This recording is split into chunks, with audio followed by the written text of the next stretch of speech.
Everyone, I hope you all are doing well. आज की video उन लोगों के लिए है जो इस साल का प्रीलिम्स लिखने वाले हैं, दैट इज प्रीलिम्स 2023। तो अगर आप इस साल के प्रीलिम्स को टारगेट कर रहे हो तो कुछ चीज़ें हैं जिनका आपको ध्यान रखना चाहिए, क्योंकि अभी लेस देन 90 डेज बाकी है इस साल के प्रीलिम्स के लिए। तो अगर अभी तक आपने प्रीलिम्स फोकस प्रिपरेशन स्टार्ट नहीं करी है तो it is the right time and it is the high time that you start preparing for this years prelims, क्योंकि प्रीलिम्स बहुत ज़्यादा अनप्रेडिक्टेबल हो गया है और अगर आपको उसको डेडिकेटेड अमाउंट ऑफ टाइम देना ही पड़ेगा। और अगर आपने पहले क्लियर नहीं किया है तो आपको एकदम से अभी से स्टार्ट कर देनी चाहिए प्रिपरेशन प्रीलिम्स के लिए, अगर अब तक आपने स्टार्ट नहीं करी है तो इस वीडियो में बेसिकली हम कुछ पॉइंट्स डिस्कस करने वाले हैं जिनका आपको ध्यान रखना चाहिए ताकि आप आराम से प्रीलिम्स क्लियर कर पाओ।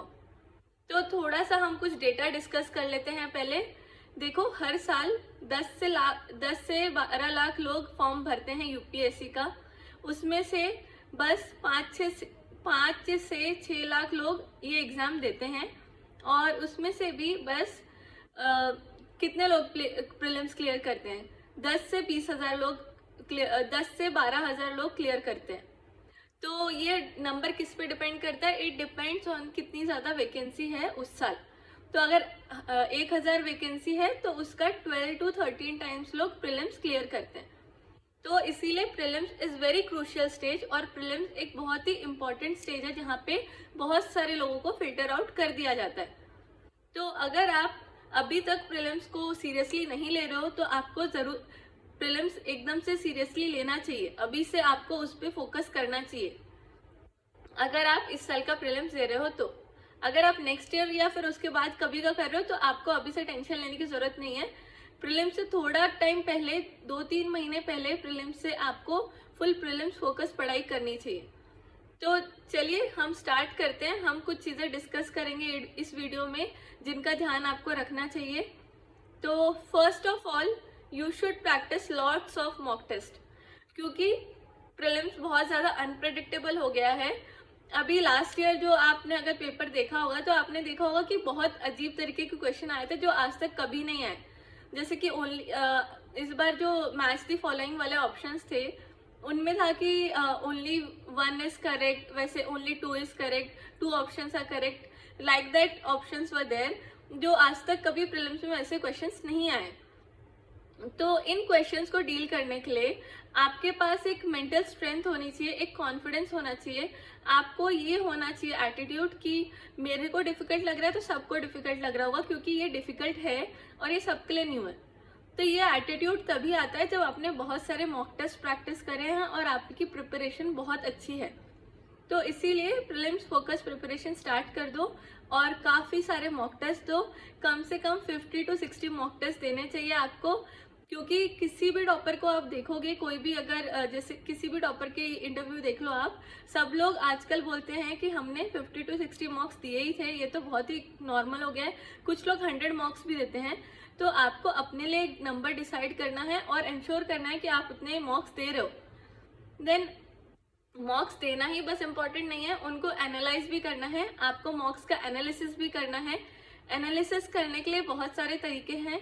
एक तरीका ये है कि आप ये देखो कि आपने जो क्वेश्चंस गलत किए हैं वो कौन से क्वेश्चंस गलत थे। आपने ब्लाइंडली गेस किया, या फिर आपको वो क्वेश्चन आता था फिर भी आपसे गलत हुआ, या फिर वो क्वेश्चन आपको नहीं आता था बट आप उस पर कुछ एलिमिनेशन टेक्निक लगा रहे थे तो वो एलिमिनेशन टेक्निक आपकी वर्क नहीं करी तो वो गलत हुआ।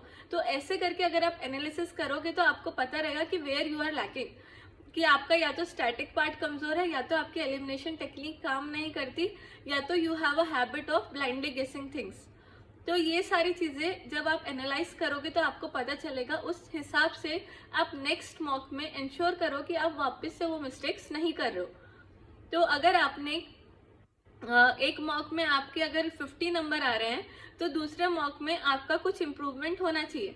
इसीलिए आपको क्या करना है, आपको एक एक्सेल शीट बनानी है और उसमें सारे मॉक्स के मार्क्स लिखने हैं कि इसमें कितना आया और कौन सी डेट को आया, कितने अटेम्प्ट किए थे, कितने रॉन्ग हुए, कितने करेक्ट हुए और कितने मार्क्स आए। फिर दूसरे टेस्ट में ऐसे लिखो कि कितने अटेम्प्ट किए, कितने रॉन्ग हुए, कितने करेक्ट हुए, ऐसे करके आपको सारे कॉलम्स बनाने हैं और उनको लिखना है। तो इससे होगा ये कि आपको पता चलेगा कि what is the optimum number of attempts that you should do. कितने अटेम्प्ट करते हो तो आपके कितने नंबर आते हैं, उस हिसाब से फाइनली आप प्रीलिम्स के लिए एक स्ट्रैटेजी बना पाओगे अपने लिए। तो ये होता है मॉक टेस्ट का मेन पर्पस। इससे एक तो रिवीजन होता है, दूसरा आप अपने लिए एक स्ट्रैटेजी बना पाते हो, आप डिसाइड कर पाते हो कि आप किस एरियाज में वीक हो, किस एरियाज में स्ट्रांग हो। तो ये चीज़ हो गई मॉक टेस्ट के बारे में। देन दूसरी बात ये है कि आपको सीसैट को लाइटली नहीं लेना है, क्योंकि सीसैट बहुत ज़्यादा डिफ़िकल्ट होता जा रहा है और सीसैट से भी बहुत सारे लोग निकल जाते हैं, इस प्रीलिम्स क्वालिफाई नहीं कर पाते हैं।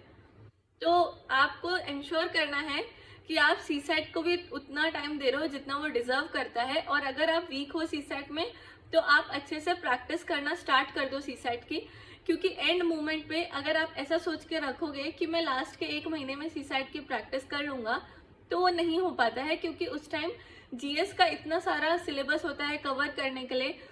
पीटी 365 के न्यू वर्जन्स आ जाते हैं, अपडेटेड वाले आ जाते हैं, बहुत सारी चीज़ें हो जाती है और यू नेवर नो कि कुछ उस टाइम पे कुछ प्रॉब्लम आ गई, फैमिली प्रॉब्लम या कुछ भी, आपकी हेल्थ खराब हो गई, कुछ भी हो सकता है।